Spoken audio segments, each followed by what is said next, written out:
L'ambition est forte. L'Égypte veut produire 3,3 millions de mètres cubes d'eau dessalée par jour en 2025, contre 800 000 aujourd'hui. Le fonds souverain égyptien a été mandaté par le gouvernement pour mobiliser les 3 milliards de dollars nécessaires à la construction de 21 usines. Cette première phase du plan dessalement est régulièrement annoncée à grand renfort de publicité par les autorités égyptiennes qui peinent cependant à convaincre les bailleurs. Car l'Égypte est dans une situation économique difficile, avec une monnaie dévaluée et un endettement public record. Pas de quoi cependant décourager le PDG du fonds souverain, Ayman Soliman, qui entend appuyer les futures usines sur les énergies renouvelables. L'Égypte avait annoncé durant la COP27 de Sharm el-Sheikh son ambition de créer une filière hydrogène vert à base d'énergie solaire.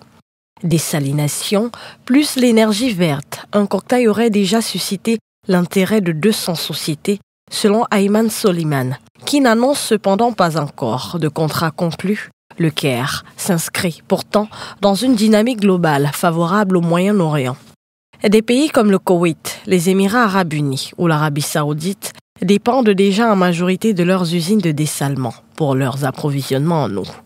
Conscient des ressources en eau limitées en Égypte, dont 80% est utilisé pour l'agriculture, le gouvernement a investi massivement, avec l'aide de fonds internationaux, dans les stations d'épuration.